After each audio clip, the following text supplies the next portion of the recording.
America में रह रहे अनडॉक्यूमेंटेड माइग्रेंट्स यानी कि जिन लोगों के पास सही कागजात नहीं है, उनके लिए ट्रंप सरकार ने एक बड़ा और चौंकाने वाला ऐलान कर दिया है। तो चलिए सब कुछ आपको डिटेल में बताएंगे। नमस्कार, मैं हूं आपके साथ प्रेरणा कौशिक। अगर कोई व्यक्ति खुद से अमेरिका छोड़ने के लिए तैयार हो जाता है तो सरकार उसे $3000 यानी कि लगभग 2.5 लाख रुपए देगी। साथ ही साथ घर लौटने का पूरा ट्रैवल का खर्चा भी सरकार उठाएगी। तो इससे पहले कितना अमाउंट मिलता था और क्या फैसिलिटीज दी जाती थी, आपको ये भी बताते हैं। तो इससे पहले मई महीने में सरकार ने $1000 देने की बात कही थी। अब इसे 3 गुना बढ़ाकर यानी कि $3000 कर दिया गया है। तो सरकार इस पर क्या चाहती है? तो ट्रंप सरकार चाहती है कि लोग अरेस्ट और डिपोटेशन का इंतजार करने के बजाय सेल्फ डिपोटेशन करें, यानी कि खुद देश छोड़ दें। इससे सरकार का खर्च कम होगा और डिपोटेशन तेज होगा। तो कैसे करना होगा सेल्फ डिपोर्ट, आपको ये भी समझाते हैं। तो जो लोग सीबीपी होम ऐप के जरिए खुद से अमेरिका छोड़ने के लिए आवेदन करेंगे, उनका टिकट और ट्रैवल सरकार अरेंज करेगी। उन पर लगे सिविल फाइन्स या पेनल्टीज माफ की जा सकती हैं और उन्हें $3000 कैश इंसेंटिव भी मिलेगा। ये ऐप पहले जो बाइडेन सरकार में असाइलम इंटरव्यू के लिए बना था, लेकिन अब ट्रंप सरकार ने इसका मकसद ही बदल दिया। पूरा मकसद इसका चेंज कर दिया। तो हॉलिडे सीजन को देखते हुए सरकार ने एक सख्त कैंपेन भी शुरू किया है। होमलैंड सिक्योरिटी डिपार्टमेंट ने सोशल मीडिया पर एक पोस्ट भी शेयर किया। उसमें लिखा है, जो लोग इलीगल तरीके से अमेरिका में रह रहे हैं वो गोइंग होम होने वाले हैं। तो होमलैंड सिक्योरिटी सेक्रेटरी क्रिस्टी नॉम ने साफ साफ शब्दों में बोल दिया है कि जो लोग इलीगल हैं वो इस मौके को ले और खुद से देश छोड़ दें। अगर उन्होंने ऐसा नहीं किया तो हम उन्हें ढूंढेंगे, गिरफ्तार करेंगे और फिर वो कभी अमेरिका वापस नहीं आ पाएंगे।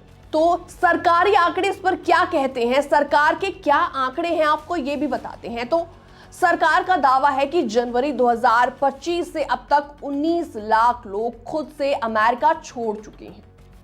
इनमें से हजारों लोगों ने सीबीपी होम ऐप का इस्तेमाल किया। हालांकि इन आंकड़ों की इंडिपेंडेंट पुष्टि नहीं हो पाई है। सरकार को कितना फायदा हुआ है इसके चलते आपको ये भी बताते हैं। तो यूएस सरकार के मुताबिक एक माइग्रेंट को पकड़ने, डिटेंशन सेंटर में रखने और रिपोर्ट करने का खर्चा करीबन $17,000 प्रति व्यक्ति आता है। इसलिए भले ही $3000 दिए जाएं, फिर भी सरकार को पैसों की बचत होती है। ट्रंप के एडवाइजर स्टीफन मिलर ने तो यहां तक बोल दिया कि एक सेल्फ डिपोटेशन से फ्यूचर में सरकार को लाखों डॉलर की बचत होती है।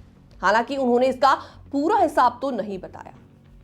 तो वकील और एक्टिविस्ट का इस पर क्या रिएक्शन है, वो क्या कहते हैं, आपको ये भी बताते हैं। तो इमिग्रेशन लॉयर्स और ह्यूमन राइट एक्टिविस्ट इस योजना पर बड़े सवाल उठा रहे हैं। उनका कहना है कि सरकार ये कह रही है कि जो लोग खुद से जाएंगे वो फ्यूचर में लीगली वापस आ सकते हैं, लेकिन रियलिटी ये है कि कई अनडॉक्यूमेंटेड माइग्रेंट्स पर ऑटोमेटिक बैन लग जाता है। ये बैन कई सालों तक चल सकता है और ज्यादातर मामलों में वेवर मिलना बहुत ज्यादा डिफिकल्ट होता है, यानी कि सेल्फ डिपोटेशन करने के बाद अमेरिका लौटना आसान नहीं है। तो क्या डिपोटेशन टारगेट पूरा हुआ है, आपको ये भी बताते हैं। तो ट्रंप सरकार ने शुरुआत में कहा था कि 1 मिलियन डिपोटेशन वो करेंगे, लेकिन अब तक सिर्फ 3,35,000 लोगों को डिपोर्ट किया जा चुका है।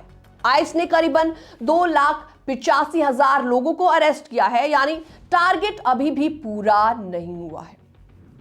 लीगल इमिग्रेशन पर भी सख्ती हुई है। जी हां, तो ट्रंप सरकार सिर्फ इलीगल माइग्रेशन पर ही नहीं बल्कि लीगल माइग्रेंट्स पर भी सख्ती दिखा रही है। जो बाइडेन सरकार के समय आए सभी रिफ्यूजीज के केसेस को भी दोबारा से रिव्यू किया जाएगा। उनके ग्रीन कार्ड एप्लीकेशंस फ्रीज कर दी गई हैं। तो जिन देशों पर ट्रैवल बैन है उन्हें नेगेटिव फैक्टर माना जाएगा। पहले ट्रैवल बैन 19 देशों पर था, अब इसे बढ़ाकर 30 से ज्यादा देशों तक कर दिया गया है। तो कुल मिलाकर इसका मतलब आखिर क्या हुआ? तो सरकार इस पर साफ साफ संकेत दे रही है कि या तो खुद से देश छोड़ दो पैसा लो या फिर अरेस्ट, डिटेंशन और लाइफ टाइम बैन का सामना करो। ये फैसला लाखों माइग्रेंट्स की जिंदगी पर सीधा सीधा असर डालने वाला है।